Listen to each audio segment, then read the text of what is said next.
I'm actually getting a live update. I'm not even kidding. This very moment, my Steam controller will be arriving tomorrow, but sadly, they're not giving me any proper ETA, like, during the day.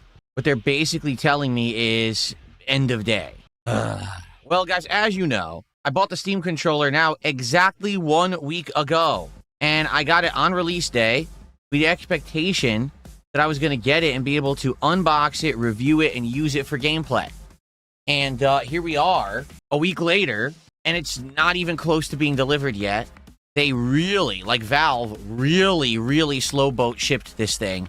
Probably, like, discount cheapest way. And so I apologize to those of you who were hoping that I was going to do, like, a quick review of this thing. I can't review it till I have it. If there had actually been a way to rush the shipping, I would have done that. They did not offer that. So I'm just stuck waiting until it arrives. When it does arrive, we will do an unboxing. We will test it with various games over the course of the week. And I'll probably do like a review of what I think about it by the end of the week. I'm actually thinking I'll use it in a game like Directive 8020, probably with mouse PI for hire. And probably at the end of the week, I'll try to play some Street Fighter with it. And I'm curious how the touchpads are going to work controlling in a first-person shooter with mouse PI, but also for fighting games. Do you think you could use the touchpads to actually do, like, inputs? Like, could I do a Shoryuken or a spinning pile driver? That would be interesting to figure out. We're going to see how it works once it gets here, okay? My apologies. I literally just got the live update right there. It's still en route. And I called my mom, had a nice conversation, and her present didn't arrive yet. I was like, oh, it's delayed. I knew it because the way things are going in the United States, everything seems to be shipping delayed these days. Didn't get a present yet, but I assured her it's on the way. But we had a nice conversation yesterday, got caught up. I told her about everything I'm up to, etc. There is now 2 out of likely 4 parts of my reacting to the Quartering documentary by June the King over on my DSP Reacts channel. That's at DSP Reacts. Last night's stream went pretty well. We still had good attendance, good engagement, and good support. So just based off that, it continues. We're going to do it again, not tonight, because tonight we're doing mouse PI, but tomorrow night on the React channel. I hope it keeps going well. Last night we got into basically when Jeremy became the Quartering. And the, years, I think we covered the years of like 2019 all the way through like 2022, something like that. How the controversies he got into, the ups, the downs, I'd say financial troubles, except I'm not sure he actually gets into financial trouble. He just asks for more funds to do more things, even though he's supposedly a millionaire. It was interesting. I think actually last night's stream was more interesting than the initial one, because the initial one was mostly old backstory, and this was really covering more modern stuff, some of the controversies, the things he's gotten into, that led to some of his infamy on the internet. So that was pretty good. It's live right now. You can watch it in its entirety. No highlight clip this time around. It's just the raw stream. All right, so I hope that you'll give it a look. So far, roughly just under 2,000 views and climbing. I mean, it's only been 24 hours since it's been live. So hopefully more people will check it out. And like I said, in 2 more days, we continue with part 3, which I believe is going to get into more modern controversy. So that's number 1. Number 2, yesterday, I put out a highlight clip on this channel, DSP Gaming. If you haven't checked it out yet, it's a pretty interesting story about this game Mixtape that came out a few days ago that the entire industry is a buzz about, either for good or bad reasons. Some people claim they absolutely love this game. Notably, games journalists seem to really love this game. But a lot of normal gamers are basically saying it's not even a game. It's actually a 3-hour, like fake game, an industry plant. And I covered that in my highlight video. It's actually about 17 minutes. See, I talked about it over a half an hour on the podcast, but my editor did a good job of narrowing that down, cutting it down to around 17 minutes, put in supplementary scenes and things to make it look better. And I think it actually is a really good highlight.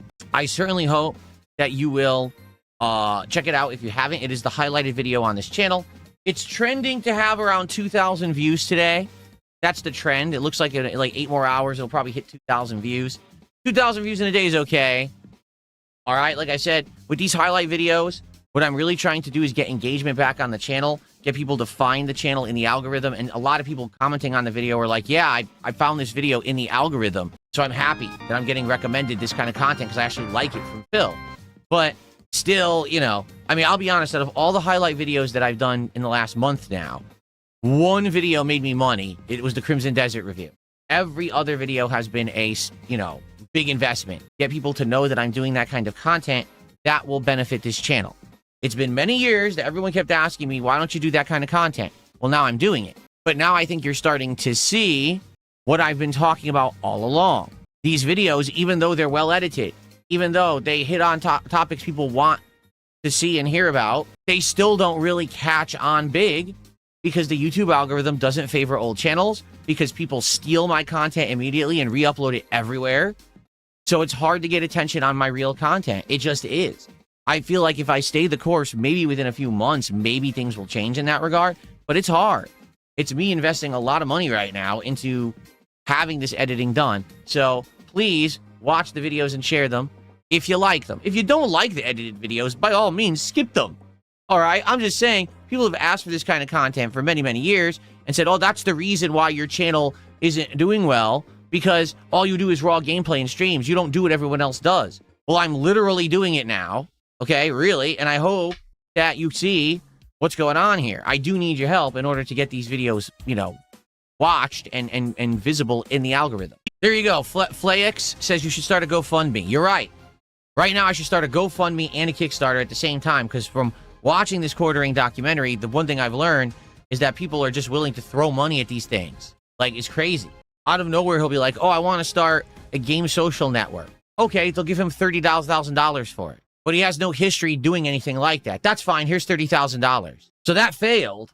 And then years later, he said, I'm going to start a games journalism website that has no bias. It's not going to have any lean one way or the other when it comes to politics. It's going to be very neutral.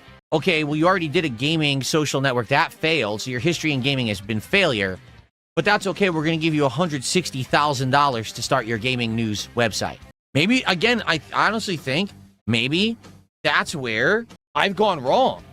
Maybe all these years I should have just had GoFundMes and Kickstarters and things like that. Because if you really think about it, years and years ago, I said, what I really need to do is upgrade my setup. I need to get a new gaming PC. I need to get a new capture PC. I need to get new cameras, new everything. And if I get everything, then we could go to the next level. But I'm stuck because I just can't afford any of it. And it was many years where I was just stuck with the same equipment, the insanely old, outdated PC that was like dying daily, a laptop that was messed up, and I just had to make do with what I had because I just didn't have any money for it. And then all of a sudden, things changed. Someone donated the gaming PC. I got a nice big boost of popularity. I got a bunch of people contributing. I was able to afford a big upgrade of all my equipment. And then all of a sudden, boom. Got more people on my streams, got more people watching my content, got more people supporting my content because they're like, oh, look at all these upgrades. I'm like, yeah, because I told you if ever I could afford it, that's what I would do with it. And then a year passes, things are still going good. What did I do? I reinvested and did a second level of upgrades, and now things are looking and sounding and everything is even better. All it took was that push. But maybe I should have just done a GoFundMe or a Kickstarter for it 5-6 years ago.